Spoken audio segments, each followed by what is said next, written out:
Hey, boss listeners. This is Nick, and you're listening to another episode of the Books of Some Substance podcast. Today I'm chatting with Brett Campbell of the Arkansas doom metal band Pallbearer about M. John Harrison's Viriconium.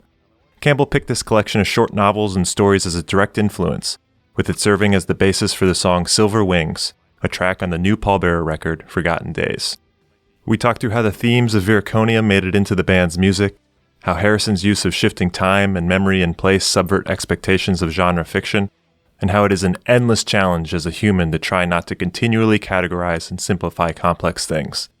And perhaps most entertainingly, Campbell and I embark upon a hero's journey of attempting to summarize just what exactly happens in these dizzying stories. But before you join us on our quest, here's a clip of Pallbearer's new track, Silver Wings.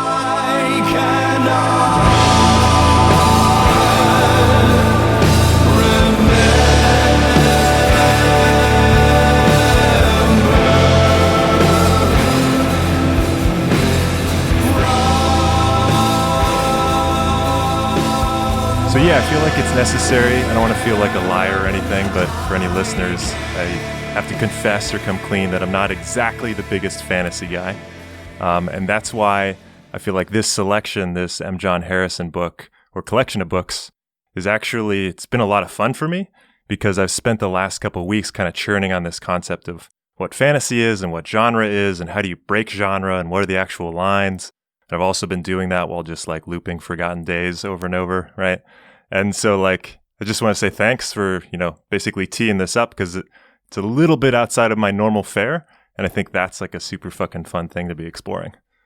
It's always, always nice to have a challenge of some sort, even if it's, I think there's like plenty of interesting things to be found outside of genre's normal like limitations, I suppose, which I think is something that Harrison is really excellent at capturing, that sort of genreless, weird, it's kind of surreal nature. Yeah, exactly. So before we get into the book in particular, can you just talk about, your life as a reader? Like, what are you into? What's been important? All that stuff. Yeah, strangely enough, I don't think I've ever read like a proper fantasy novel.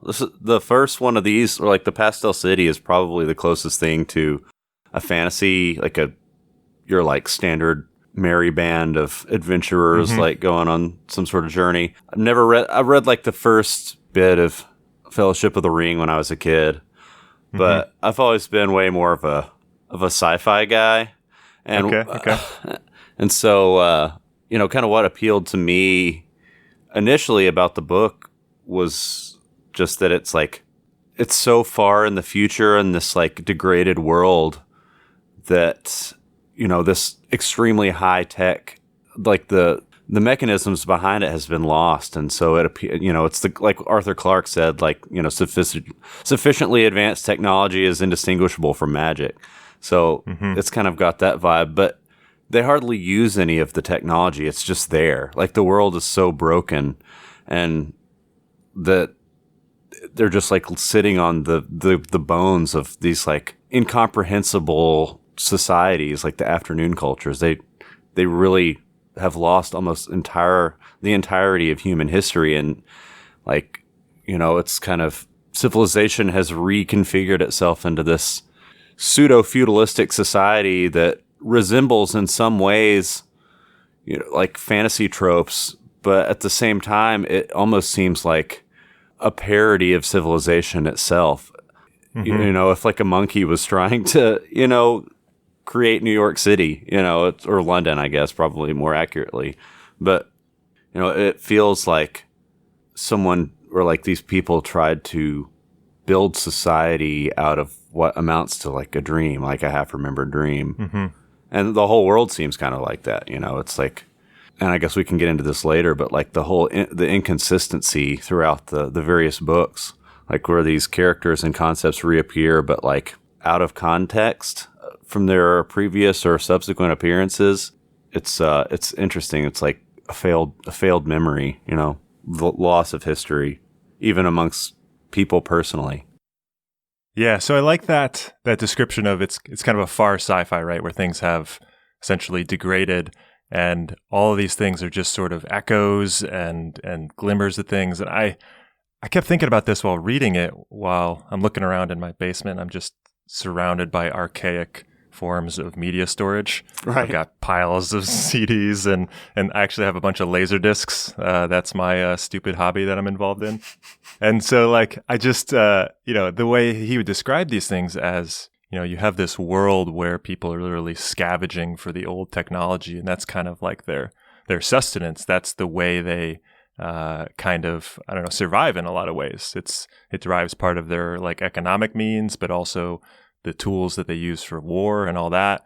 I think that's one thing that struck me, is that I kind of said at the beginning, I was nervous a little bit because I'm not a major fantasy guy, but he really did this crossover point, and I started asking myself again that genre question. You're like, what's really the actual genre here? Is it sci-fi? Is it fantasy? Is it actually neither? Is it just sort of a weird story, right? And I think that's kind of my favorite thing about this already. And I guess, I kind of came into this thinking that, you would tee up and be like, oh yeah, I love all these fucking, these fantasy series, all this. And I was going to be like, oh shit, I don't know how to talk about this at all. So I guess I do have the question of, when I look at Pallbearer and kind of the aesthetic, I do get fantasy vibes. So if you're not, a fantasy series, hard reader, all that good stuff, can you talk about where that aesthetic and where that inspiration kind of comes from? Sure. I enjoy just kind of, I'm a big Philip K. Dick fan.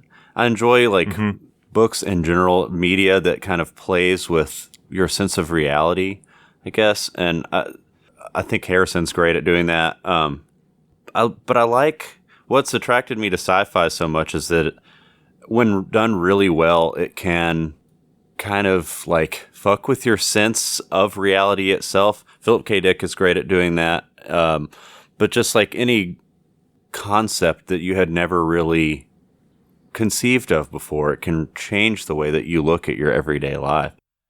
Especially like, on the hard, this is certainly not hard sci-fi, but on the harder end of sci-fi, these people extrapolate current day science into what might be. And, it's really exciting. It's mind boggling, like pushing the limits of humanity's possibilities and the future, like what may happen.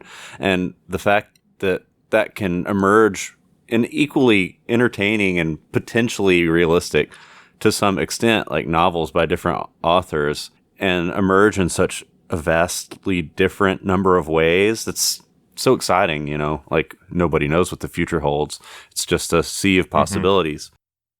On our previous album, Heartless, there was a song that was inspired by Hyperion by Dan Simmons, which is another pretty popular like sci-fi book. But it was kind of, I took that as a jumping off point and talking, because one of the characters, there isn't really main characters, but one of the characters, Martin Silenus, is this poet who, long story short, the Earth has been long destroyed at the beginning of this book, but he was born on Earth, and due to basically like relativity, he's still alive. But the story throughout the novels, he's writing the story of the novels. He's a poet, and he's like this vastly famous, poet, but he suffers these incredible trials throughout the course of the story, like almost like mythological levels of suffering in order to bring this masterpiece into the world or whatever. So I thought that was a great kind of way to ruminate on like the sacrifices you make to like create something, like the pain of creating anything. Like usually, you give something of yourself in order to create something.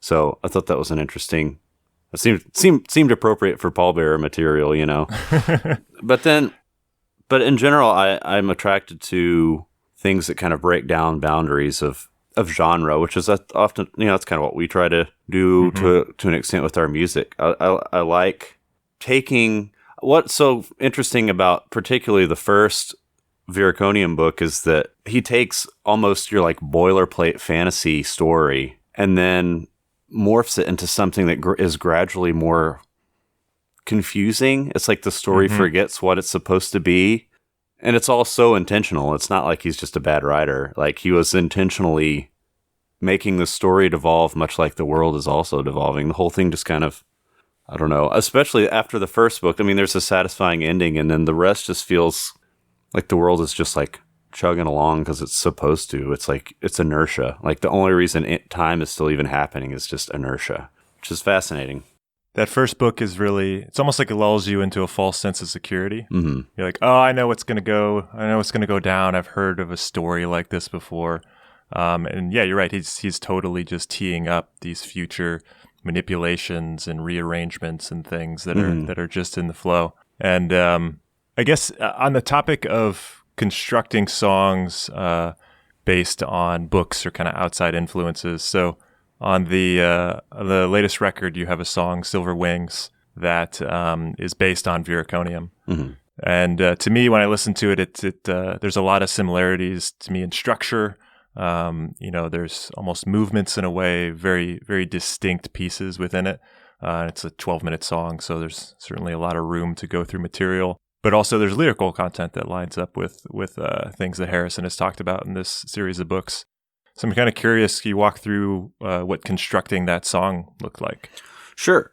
So by the point that I got to writing the lyrics to that song, I mean, I usually ruminate on songs quite a bit before I figure out what they're supposed to be about, I guess. So I'd already finished the music, but, I'll think for weeks on what a song should be about, and then I usually write the lyrics within a few hours. But I have just this kind of fixation with the nature of like time, even just like on a personal level, but also in a macro sense, which I guess ties into my love of like deep future sci-fi and stuff like that. But also just, you can see that from a year or 10 years, in your own life, you can see big metamorphosis and changes. And I guess that had been on my mind because one of our other songs from this album is kind of concerned with loss of identity just through watching my grandmother lose herself to Alzheimer's, and this kind of, she's forgotten a lot of her life and she's losing herself. So when I began to write the lyrics for Silver Wings, I first read.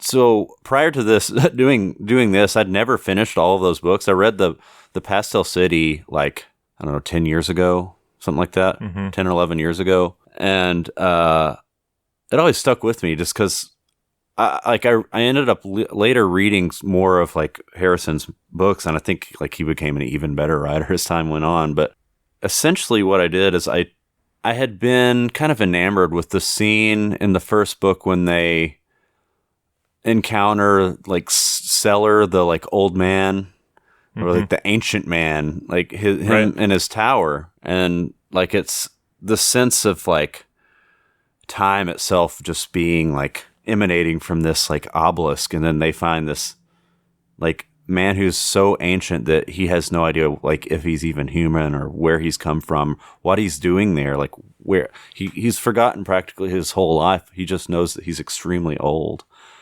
I always found that to be just like, it stuck with me. So what I did is I thought it would be appropriate to write the song as I remembered it. I didn't go back and reread the scene or anything because I thought it would be more appropriate if I got it partially wrong or something, because it's more in tune with the concept of just half-remembered things, incorrect memories, like degradation. So I wrote the lyrics based essentially on that scene, but a lot of the imagery is taken from that scene, but it's also more about just the concept of time eating everything, The book has very vivid imagery and stuff as well, so it was appropriate. I thought the atmosphere, that kind of like rusted, poisoned sort of atmosphere of the novels fit the sound of that song. So I ended up going back and reading the book again after I wrote the song, and I was surprised at how close I got some of it, even down to some of the language, like some of the languages, some of the like terms that he used. But it was also wrong in some other ways. And I thought I didn't change it because I was just like, this is perfect, because the whole point is you forget things after a while, and things change. The way that you remember things are never what they were, even if you get it close.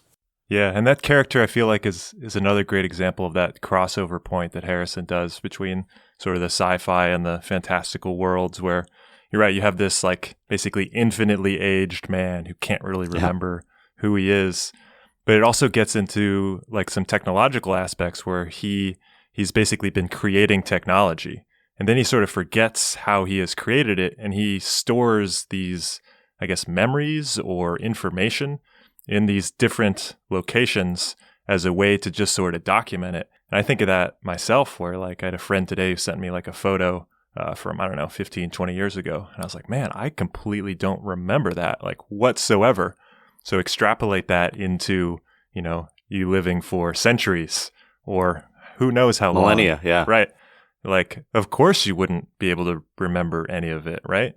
And I think that like, is such a good balance between something that feels fantastical on the outside, but it really is a direct representation of how we offload our own things to technology, how we don't really have room ourselves to maintain all of this information. And I think that's a core thing that he's getting at, is just like dealing with those memories and dealing with the shifting stuff, and then mapping that all onto a specific location that is oddly not that specific, right? The nature of the city itself. So what I'm going to try to do right now, because we're talking about these in pieces, but I'm going to try to summarize the books very briefly to give like the listener a feel. And it's going to be a shit show, because there's a lot of stuff that goes down. But first book, Pastel City, characterized as like you said, sort of a classic fantastical type of story, where it's almost like a ragtag band of assassins that are getting back together. Feels like the plot of the Blues Brothers in a way, to getting the band back together to basically aid one of the queens who's under attack from another queen. And there is an ancient technology that the enemies revive. I'm not going to pronounce the name of it. Gatit Chemosit. Again, fantasy pronunciations. Who knows? But we'll go with brain stealers, right? And so this is an old technology that effectively ends up turning against all of the humans. So they have to reunite again to defeat this old technology from taking out everyone. So there's a little bit of a commentary on basically weaponry and war and all that stuff, and feels kind of like a moral novel, right? And then the second novel is where the description is just going to, who knows how I'm going to summarize this, right? It's effectively you have a religion, you have the sign of the locust, which is tied to actual, alien insects from the moon that come down, but they're just from space. They were a interstellar species that basically accidentally landed on Earth and got trapped there. Right. So, like, I think some of them are on the moon, they landed on the moon and then ended up on Earth somehow. I think through help of this basically like almost like golden era sci-fi-esque like space hero type explorer guy, who becomes corrupted by some ancient technology on the moon that was used to as part of a interstellar communication system like long ago or something. And so it seems like the space bugs that get trapped on Earth, their like conception of reality is so far removed from humanity's that it starts to like reality itself becomes torn between like the anthropologic point of view and like I guess it'd be more like anthropocentric point of view, and then the bug people's way of viewing things. So people start like things just start becoming this like half existence, like they start mutating and stuff. Very strange. It's probably the weirdest one out of. It's definitely the weirdest, and it's where the prose really ramps up too. Is that, as we're talking about this, I almost want to like defend it in a way, because we're like talking about fucking space bugs, right? Yeah. But the writing in this is incredible. Like it's really at like a level of I don't want to call it postmodernism, but it's experimental. It shifts in its perspectives.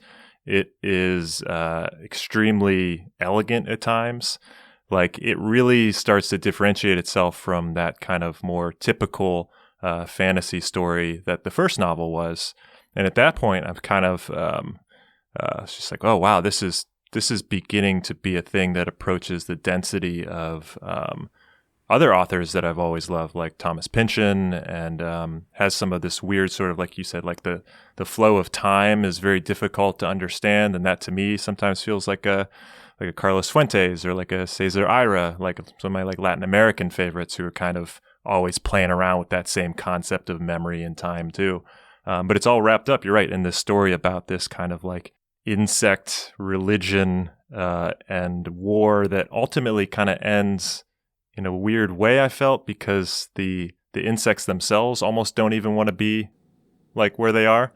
Like you said, they're trapped. They're mutating, yeah. And so like everybody's trapped in this position that is essentially not ideal, which again is maybe another good commentary from Harrison on war and these things that we get into.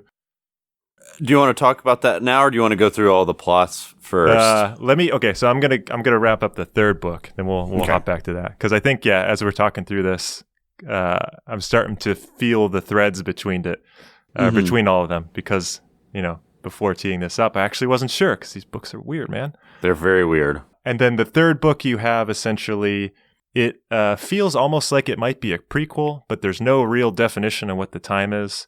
But it feels sort of like a 1800s heyday of art and painting kind of thing, where you have one portrait maker who's essentially trying to rescue a famous artist who's trapped in the Low City, which is where the plague is overrunning it, which feels oddly on the nose in today's COVID times, where they describe this plague as being a very vague thing.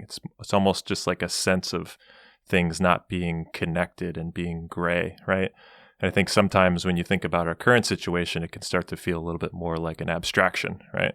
And so as you're reading through that, you're like, okay, well, the tone of this really feels on the nose right now. But strangely. strangely, like perfectly predicted that. But then there's essentially a rescue mission to try to get this woman out of the plague zone. But then it just gets ludicrous from there. The dwarf character from the first two novels shows up again, but he seems increasingly kind of batshit.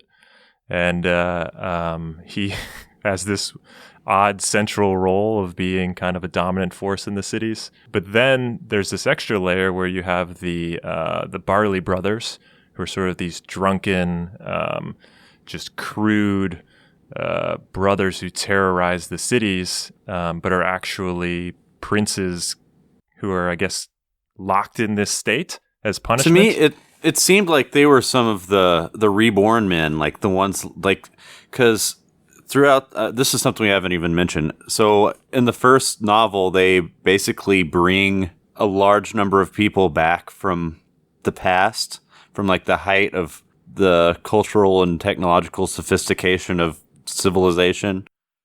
And it's almost kind of like a Deus Ex Machina at the end. It's like there's all this hope potentially for Viriconium and humanity to be like revived. But then by the second novel, you see that most of them are trapped halfway in the past, and many of them go mad.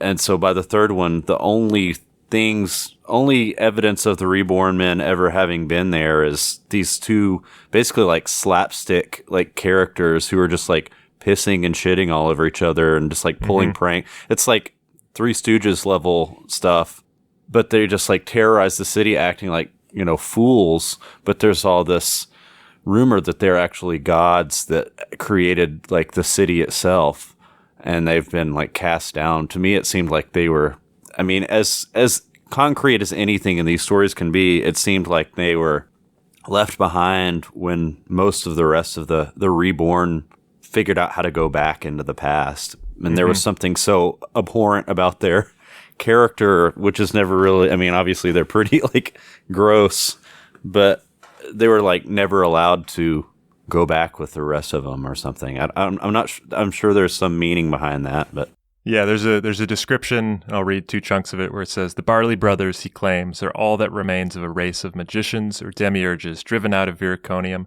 hundreds or thousands of years ago in a war with, quote-unquote, giant beetles. The Barley brothers were left behind as punishment for some moral flaw in their natures. And in their attempts to follow where they are not wanted, they have somehow become stuck in our city. And so, yeah, it basically tees it up as the reborn men who are trapped, but at the same time, the time period feels like it might be a prequel, which then asks you is, how is the city reconfiguring itself? How do societies reconfigure themselves? So that's through the third book.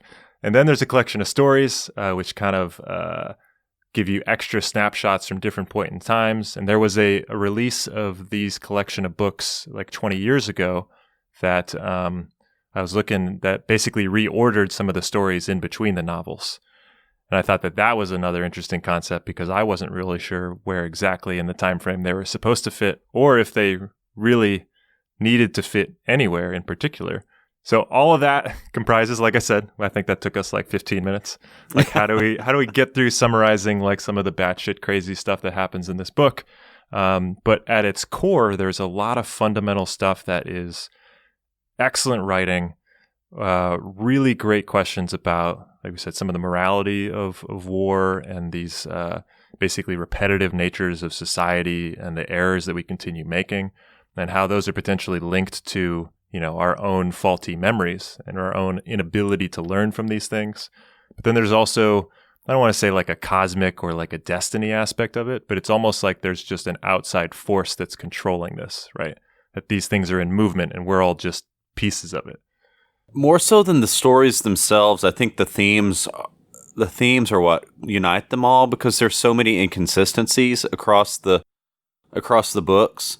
And I think in a way, like there's a hint in the final short story, like A Young Man's Journey to Viriconium, which takes place in, I guess, our world in the 70s, whenever it was written, or maybe the early 80s. And I think the kind of idea, and it says it throughout the books as well, that it's like the city that is all cities or something. I think Viriconium is supposed to be like the city, like the concept of a city that exists somewhere outside of reality. It's almost like in like Sandman or a lot of like Neil Gaiman stuff, like the main character in Sandman and his family are like the concepts of like dream and destiny, death.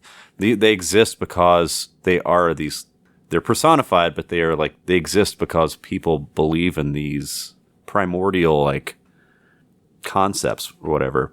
So I think like Viriconium, and even in the later books, it's called at times Uroconium. And I think it's supposed to be like the concept from which all other cities are drawn. And I think that's why like linearity doesn't necessarily matter so much. It's about like the thematic nature is more important than the, I guess, like causal nature of everything. It's okay that things happen out of order. It's okay that characters reappear and don't resemble their other forms because they're like representations or vamps on these like primal forms. So you'll get a hero in like Lord Chromis or however you say his name. In the first one, he's this like, basically this warrior who fancies himself a poet. He abhors violence, but he finds himself drawn to it over and over. He's forced real good at it. But he's really good at it. And then later, in one of the short stories, he's this kind of like more pathetic character, like in the Lamia and Lord Chromis, he's like this kind of like pretender or whatever. He ends up murdering one of his own compatriots out of some sort of weird jealousy or something. It's a very different characterization of the same person. It's like is it really the same guy? Like it doesn't seem like the Chromis that I know. But so I think like in general the theme of like this kind of lugubrious like decay or whatever, is kind of the world is just like unsure of itself. Like they say it's easy to get lost in Viriconium. They'll walk around the streets and it seems like it's different. It feels like it changes behind you, Which I think kind of plays into the concept of the space bugs in the second one. Like reality itself is changing reality changes depending on the observer. And I think that also ties into that concept of memory. Like it's given physical form in the books, but I think the idea is that like based on perspective, people can have very different perspectives. And so the world can, in the books, quite literally reform depending on the strength of the perception of opposing forces or people or perspectives, personalities. It's strange because having thought about it, like the idea that the humans and the space locusts could not exist in the same place seems to, like, they were literally destroying each other by becoming one another, but neither one perfectly. And the strength of both of those like perceptions were destroying one another. So, is that to say that different perspectives can't exist, or is that I think it's more of a reflection on history, in the sense that there's different viewpoints, there's different narratives about what history is, but eventually there's essentially like the shared narrative that becomes the dominant one over time, and that's what creates the future identity, that you base the story of yourself now based on how you understand the past to be, as incomplete or flawed or biased as it may be. Yeah, and the shared narrative is non-ideal. That's the thing when we look at our own history, when it's from one perspective, you get to write your history that is nice and clean. It has heroes, it has enemies, and when you do that, you can simplify things. But if you look at that crossover range, when you have to take in all perspectives, it gets murky, right? It gets not ideal. You have to confront some of those realities, and they're not feel-good realities, right? No. And I think he was playing with that. And you previously mentioned that concept of like the world shifting, right? And there's a really good quote that was from Hornrack, who was basically an echo of the Chromis character, it seemed. It seemed like Chromis sort of echoed into Hornrack and then echoed into another character in another short. Retz was the name. It was just sort of these assassin type characters, but it's almost like they became a little bit rougher and a little bit worse as they went on. But they all kind of looked like each other. And so people would have these flashes of, oh, is that you? It's like another example of things sort of echoing and bouncing around in his maybe non-existent or weird timeline. But the quote being is, the world is coming to bits. The world is being exchanged for something else. And so I was thinking about that as I was actually looking for Harrison's own like commentary on the collection of books. And basically, in many ways, he wrote this as kind of the anti-worldbuilding book, because his concept was that he didn't want to be responsible for creating a completely enclosed environment, because that's not what he views the purpose of literature being. And so I want to read a quote from his that kind of covers this. And he says, "What would it really be like to live in the world of blank is an inappropriate question, a category error. You understand this immediately if you ask it of the inscape of, say, Samuel Beckett or Wyndham Lewis. I didn't want it asked, and I certainly didn't want it answered of Viriconium, so I made that world increasingly shifting and complex. You cannot learn its rules. More importantly, Viriconium is never the same place twice. That is because, like Middle-earth, it is not a place. It is an attempt to animate the bill of goods on offer. Those goods, as in Tolkien or Moorcock, Disney or Kafka, Le Guin or Woolf, are ideological. Viriconium is a theory about the power structures culture is designed to hide, an allegory of language, how it can only fail. The statement of a philosophical, not to say ethological, despair. At the same time, it is an unashamed postmodern fiction of the heart, out of which all the values we yearn for most have been swept precisely aside so that we will try to put them back again, and in that attempt, look at them afresh." And yeah, so once you like hear that lens of like what he was trying to do, it combines all of these things that we're starting to touch on, which is, he mentions like how language will always fail. And that's the thing that I've been thinking about constantly in this last like couple of years with how we communicate with each other, or fail to communicate in many ways. And talking about the power structures, right? That like what culture exists and how it kind of overlays those and can often hide those, right? And how these things can be manipulated. But also, stuff is forever changing. And so if you were to try to get your hands around that, the second you do, it's something else. And it's almost like you shouldn't try. You shouldn't want to control it. You should just sort of embrace the thing for what it is. And so when you start to like, tie these stories together and these novels together, and even though like situations themselves can feel a little bit ludicrous at times or fantastical at times, like the underlying kind of morals and concepts of them, I think are extremely intelligent, extremely thought-provoking, and things that you could really just, you can cycle on these kind of endlessly.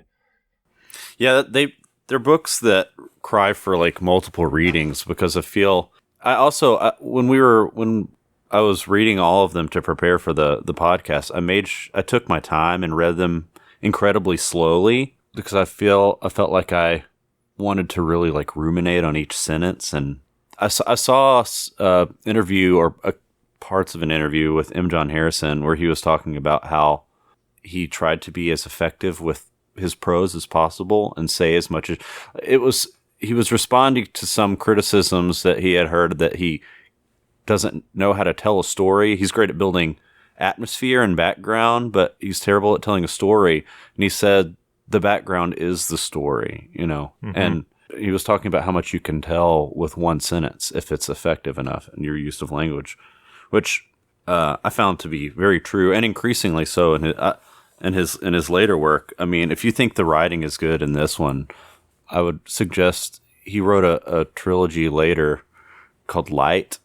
The first book is called Light, and it's more overtly sci-fi. The first one is, and then the second one is just this incredibly bizarre, like postmodern sort of novel. But his prose is just absolutely like, it's beautiful, and it's really effective in that kind of, it's almost like Lynchian or something. It's like David Lynch's like later stuff, like Inland Empire or something, where there's really very little that seems like it's extremely defined. Like things like the rug can be pulled out from under you at any point. Mm-hmm. But I mean, Viriconium is much like that as well. And I think with the short stories, I found them all really interesting, and I think that they could offer like perspective on the general like atmosphere, but there was much less to like hold on to compared to the novels, which I think may be intentional. But I did really find the young man's journey pretty interesting, because it seemed like, if anything, the message behind that was that the character was looking for something that he would never really be able to find. Mm-hmm. Like this concept of like perfection or something better, like something different. There isn't anything different other than the moment that you live in. That is the only life. That's the only reality. I mean, on a physical level, it's like, is Viriconium, is it the world of dreams? Like, one of the it's almost like nihilistic concept, but it seems like one of the main themes of the series is that this like aspirations to find something better lead to like these cataclysms. Because I mean, and as embodied in the afternoon cultures themselves, like it keeps being referred to as the madness of the afternoon. Mm-hmm. and these like basically like philosophical arguments that the different factions within society would have, and basically like they would commit atrocities over the course of just arguments. So I don't know if that's meant to be war or just some like evolution of like the way that society went to the point where life and death become these games, but it seemed like with all the sophistication and all the dreams, all the aspirations, all the ambition that are intrinsic to humanity, they led to what amounted to the death of the world. That the society collapsed into a medieval level of technology, and the survivors were forced to live in the ashes of their dreams. And you look at the second novel especially is concerned with that, because between Hornrack, I guess one of the main characters, he was a minor, I guess, noble who was, as a kid, destined to be part of this, like, basically, they had these, like, airboats that were dug up from the desert. That's another ancient technology that they could use but didn't know how to work. But then they were all destroyed in the war from the first book. So his dreams were dashed, and he spent his entire life basically like bitter because he never got to fulfill his dreams. At the same time, the like airboatman who went to the moon, who was kind of, as we mentioned earlier, was kind of like the perverted by this airboatman, was essentially considered the greatest explorer of the age, you know, and he circumnavigated the world, what's left of it, you know, and for his greatest, most ambitious discovery, he was going to fly to the moon, which he did, and then it destroyed him. It literally turned him into this like blob, like mass. I almost like think of him as like looking like Tetsuo in Akira, if you've ever seen that. Like he becomes this like giant, like amoeba like blob of just amorphous tissue and mass. He was like literally becomes a like kind of horrific monster. Yeah, he's used as like a radio communication system in a way, right? To like echo the communications back down to the inhabitants of the planet, right? In some sort of bizarre encapsulation kind of thing. But yeah, he's trapped in this stasis and he can't get out. And eventually you have Hornrak, who essentially sacrifices himself to basically save him and put him out of his misery, right? Yeah. But the whole concept of this like glory and ambition, or like these dreams, they almost exclusively come to haunt these characters. Like Benedict was physically and mentally transformed and degraded into this like actual monster by his ambition. And Hornrak, in realizing his dream finally of being an airboatman, dies. The dreams of the afternoon destroyed the world. The dreams of finding Viriconium from the final short story, you know, the people who had found it warned him against it. And it's just interesting. I don't know. I guess it's a warning against ambition above all else, perhaps destruction or destruction in the name of ambition. I don't know. To me, because it doesn't seem like a lot of many of the dreams and the ambitions aren't inherently destructive or anything, but it almost like there's just this atmosphere of failure throughout the entire thing. Like time itself has begun to fail, reality has begun to fail and fall apart.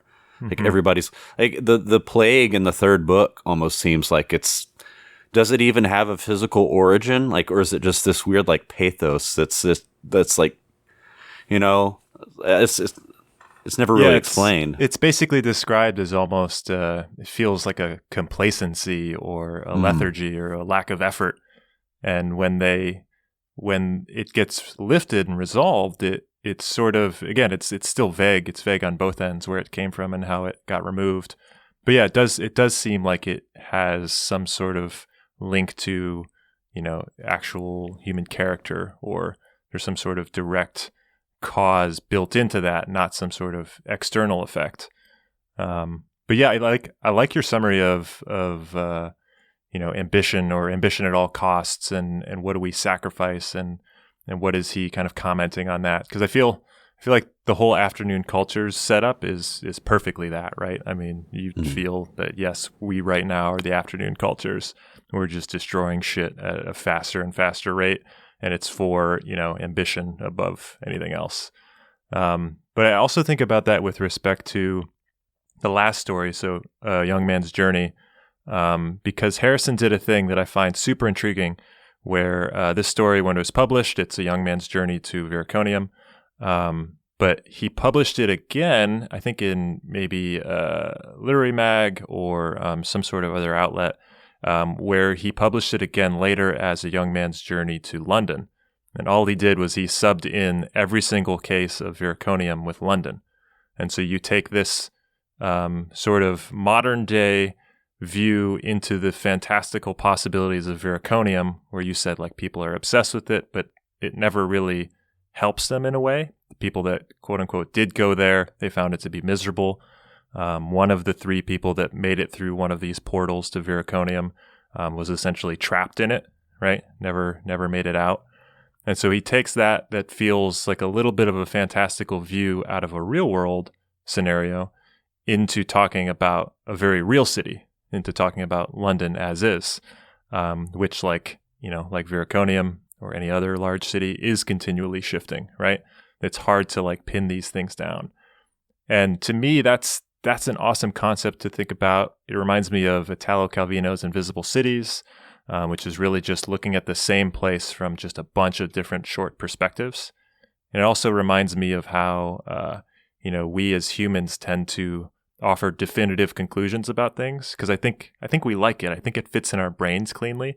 And you hear that when people are like, oh, I fucking hate New York, or, oh, Los Angeles is the worst, or, oh, this place. But you think about what possible amount of information or snapshot that you could have as one individual, that even if you lived in a place for decades, it's still a very specific, limited view, right? Mm-hmm. And the second you try to create this definitive statement or this definitive judgment of something, it's just perspective, right? And so by taking that concept of Viriconium as this fantastical place and then switching it out and putting London in for it, it's sort of showing that, oh shit, our judgments of real world places are also based on limited information. They're based on the lack of capacity of our memories, the lack of anybody to get their arms around these incredibly complex situations and societies and just structures that we've built up as a human race, right? And so the second I realized that he did that kind of like clicked all of these books for me in like, oh, he's really getting at just this sort of beautiful but terrifying concept of like, man, shit's in movement. It's all about the angle you look at it, and you can't aggregate all those angles. And holy cow, what a tricky and like almost terrifying concept that is, that you're never going to be able to get it all.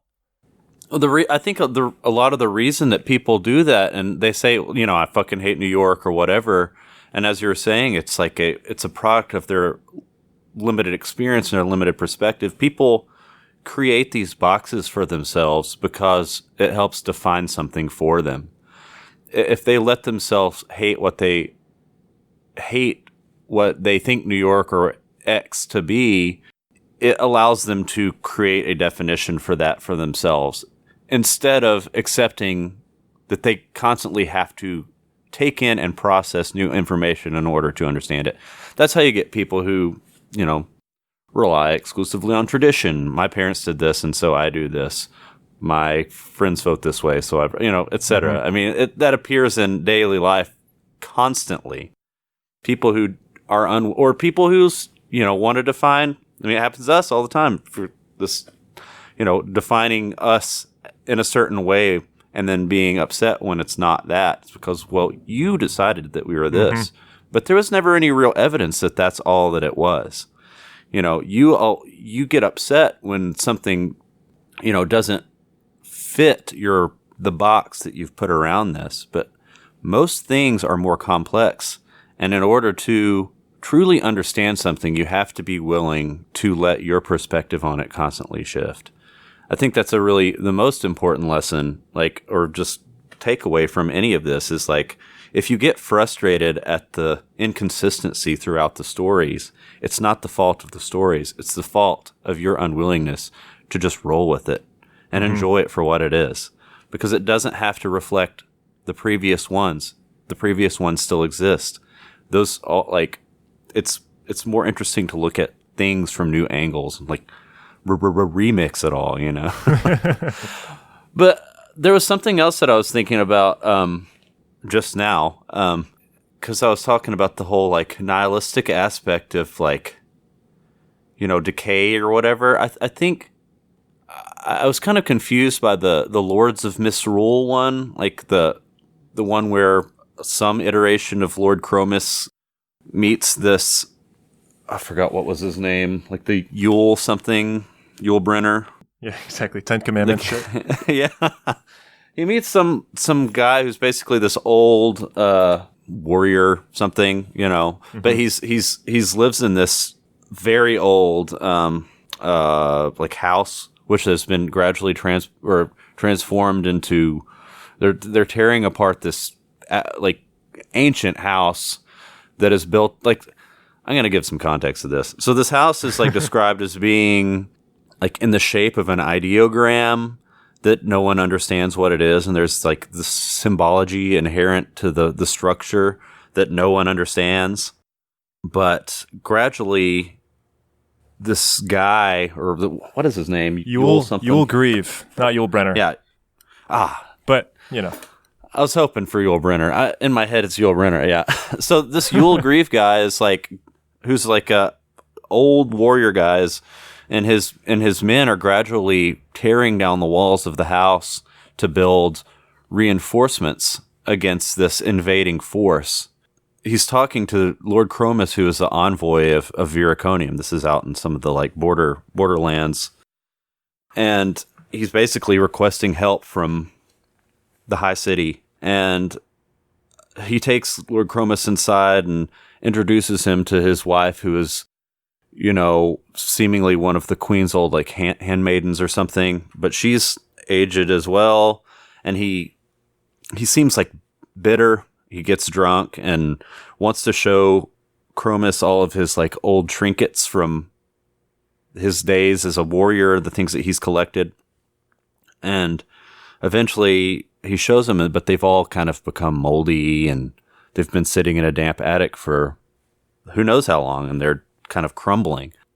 And he gives Chromis a book to take with him as a souvenir, and Chromis is basically just like, you know, I have to be back at the city by morning. I can't stay. And as he's leaving, I mean, you never see what the invading force is, but as Chromis and his men are leaving, you know, they ask if they should send reinforcements, and he says no, they've already breached the walls. But you don't see any men there, so and the book falls on the ground behind him, and he says, leave it. So I was confused. I was like, what is the invading force? Clearly, if they've breached the walls, they're not doing anything. Mm-hmm. You know, there's no danger here. But I realized, like, the whole thing is entropy. It's time. It's like the sheer force of entropy. Like, entropy had already broken into that place. Just the fact that they're living in an ancient house that they're tearing down the walls of, a place that they didn't understand even. They're tearing down this, you know, the facets of this historical place in order to build reinforcements against time itself. And by doing so, they are enacting the force of entropy. They are destroying of the past in order to protect against it. And by keeping these mementos of his past as a way to define himself as this old man, even they're going away in time. Everything seems like ghosts, like they're just telling the stories from their past, reliving the past, and trying to keep entropy itself at bay. But it's clearly, you know, it's impossible. So at first that one kind of, I was like, what? It seems kind of just weird. It's a great atmosphere, and I like the tone of the whole thing, but I didn't really get it. I was like, who are these invaders? And it dawned on me. It's like, it's time itself. It's entropy. Yeah. The heavy march of time is a beast for sure. But that story was actually one of my favorite of the shorts, because you're right. It removed a lot of the outside action, and it really was just about that philosophical concept. And it's another example of, we talked about how in the last short story he replaced Viriconium with London, but that one, easily maps to sort of modern day, where you have essentially, depending on what area you live in, what geography, like there are these natural sort of momentums and forces of time and decay and stuff like that. And you see, areas of past greatness that are now crumbling. And you ask yourself, you're like, well, what's that area going to be in the future? Am I currently in that area right now? Am I attaching myself to that crumbling spot? Is that the wrong thing to do? Can anyone actually predict that? Right? So I like that sort of just general mapping of that concept that, again, sort of transcends that fantasy genre. It's really outside of the characters and the general feeling of war and the loose setting. It's It's more of just a modern observation of, the things that we all have to deal with. I guess that's where I have been super appreciative of reading this, is like the topic of the actual structure of it being something that you can't grasp, and something that reorganizes itself, and something that, even though this book is categorized as fantasy, doesn't really fit into that genre whatsoever. It actually forces you as a reader to grapple with that, right? To not predefine things, to not have an expectation of this is what it's actually going to be, and then have to decide for yourself, right? Have to continually expose yourself to new things. And so I find that there's this awesome connection and alignment with what the actual stories are trying to get across, but also what the structure itself is trying to get across too, right?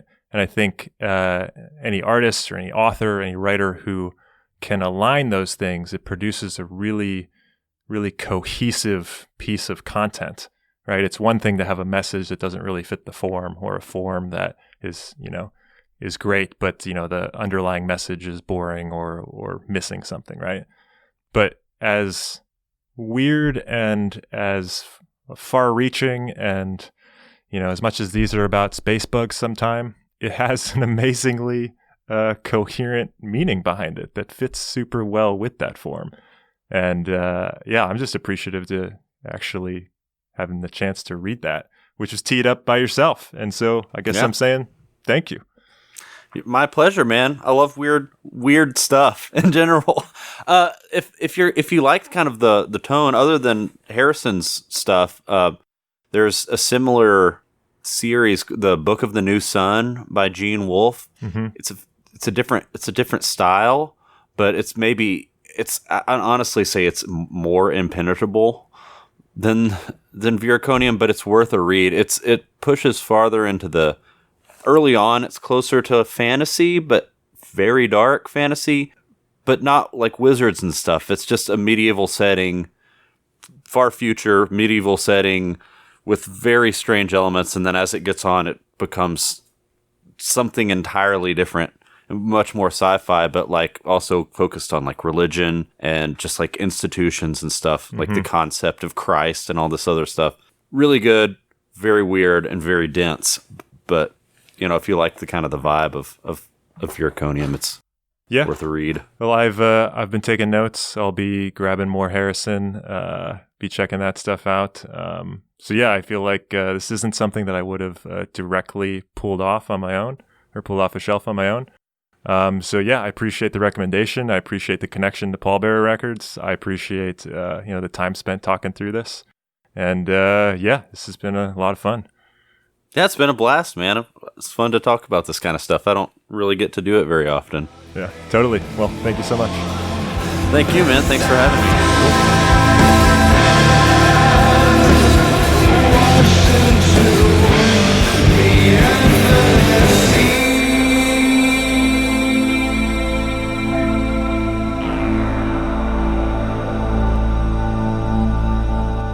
Thanks for listening. You can find out more about Pallbearer at pallbearerdoom.com. Their latest record, Forgotten Days, is out now via Nuclear Blast. You can find out about us at booksofsomesubstance.com and on Instagram and Twitter with the handle booksosubstance. And after you finish checking out that new Pallbearer record, which is excellent by the way, please take the time to do internet-friendly things like subscribing and reviewing us on your favorite podcast platform, telling us in comment sections what to read next, and, I don't know, maybe even telling a friend in real life about the podcast. That would be wild. Until next time, happy reading.